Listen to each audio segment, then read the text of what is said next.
Hey you, yes you wonderfully made. God created people out there. With the world seemingly about to flip upside down, it's time to think, don't you think? Maybe even to think, stop the world, I want to get off, right? But wait, not so fast, because I'm here to tell you that Jesus said he had much more to tell us, but the time wasn't yet. He simply knew that we would have to experience the devil's ways for a time before we were ready to listen. By the way, I'm Ed Sager, a cabinet maker by trade and founder of TimeToThink.us. For nearly 40 years now, I spent the early hours writing about what it means to know God.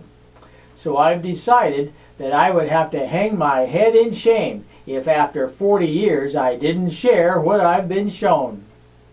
For you see, I've been shown that Jesus came with a different reason than world religions currently teach. He came with some outstanding good news about his Father that the most spiritual people of the day rejected. They not only rejected his message, but were the very ones that crucified him. The point being, this should be a warning to each one of us to walk away from feelings of superiority over others, especially of any erroneous idea of thinking we are rich in some special truth and have need of nothing. All I'm saying, it's time to wake up and listen to the words from Jesus, for we surely don't want to be caught following in the footsteps of those that crucified him.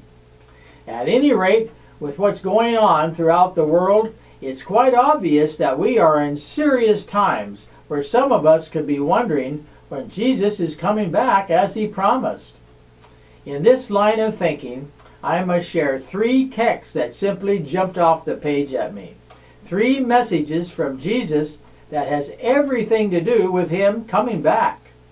In Luke 4:43, Jesus gave us the reason. Did you hear that?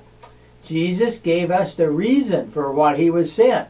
Like I said, a different reason than world religions currently teach. He said the reason was to proclaim the good news of God's kingdom. In other words, the good news about what his Father is like. Next, in John 17, Jesus said he had completed the work he was given to do, that of, would you believe, to reveal his Father to us. All this before his crucifixion. Now, in all the words from Jesus, I hear nothing about him coming to pay some legal sin debt.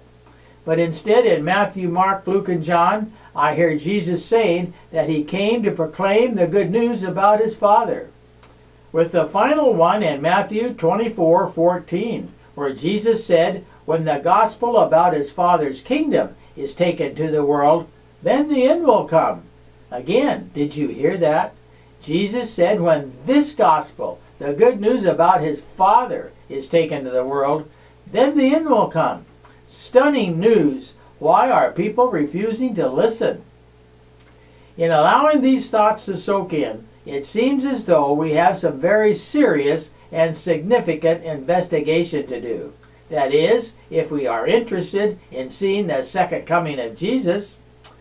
Well, there it is, some of the most solid, undeniable biblical evidence from Jesus himself, indicating that we have all been led astray as to what the gospel really is, just as Revelation 12 describes.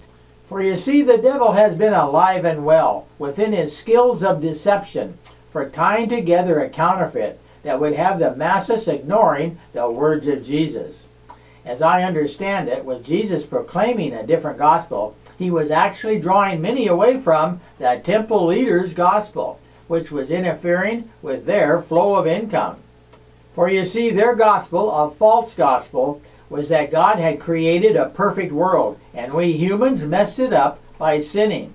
So within this false package, the devil came up with a scheme that put Jesus in the picture of being our hero for satisfying the so-called wrath of an offended God. And since the wages of sin is death, everyone deserves to die for sinning. At least that's how it's been taught. But are we sure? Or did the biblical scholars simply assume it was a death sentence? As I understand it, Romans 6:23 is one of 2 texts that's used to determine that it's a death sentence from God, along with Genesis 3:3. But as I've come to know the God that Jesus came to reveal, I would have to interpret the two texts as warnings for going against the way God made us to function. Surely not a death sentence from God, as world religions are assuming. In fact, we should know that God doesn't pay the wage, but sin surely does. In other words, sin pays its own wage. This is just one of many examples of how the devil has been very crafty in presenting deception right within very sacred places. This really shouldn't be a surprise based on the biblical fact that God didn't stop Lucifer, now known as the devil, to deceive about 1/3 of the brilliant heavenly angels, along with Adam and Eve. So, is it any wonder now to discover that the devil, roaming the earth from the beginning of time, has spread a false gospel throughout the world? Based on the evidence that's been presented, I have a question for each one of you. What would be the best good news? That Jesus came to die in our place?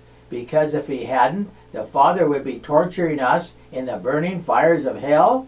Or would it be better good news that Jesus came to refute these lies by revealing the Father as being just as gracious, kind, and forgiving as he? Through it all, I understand that God will save all that trust in his ways, the ways that Jesus came to reveal. Obviously, a video is somewhat limited in detail. Because of that, you are invited to purchase a book or two of my writings where I was given outstanding gems of evidence that you can see for yourself in an easy 2 to 3 hour read in The Ultimate Rest of the Story. A publication I sincerely believe reveals the messages Jesus held back. It's packed with undeniable detailed evidence in support of the good news that Jesus came to proclaim. In fact, on page 96, you'll discover the best story I've ever heard for why Jesus came to die for us. Also, on page 121, you'll discover the whole purpose for why Jesus came to earth.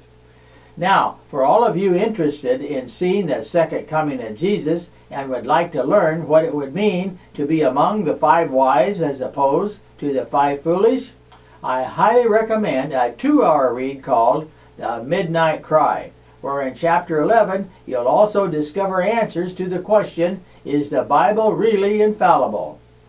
And before I close, I would like to think that the skeptics and atheists of the world might be interested in checking out the killing of 6 spiritual myths found in chapter 9 of The Gig Is Up, The Charade Is Over. The book is about the devil's lies being exposed, for the devil's business has been to distort the ways of God. But God's business has been to win us back from those lies by sending Jesus, who gave us the prodigal son story of a surprised son seeing his father with tears of joy, running to meet him on his way back home. Well, more than likely, most need to be listening more to Jesus than other sources, especially when he said that knowing God is life eternal. That's why I have spent the last 40 years learning all I could about the kind of person God is, which I found good news in that he's not as most world religions have made him out to be. By the way, my books can be found at timetothink.us and clicking on View Books. Until next time, good day.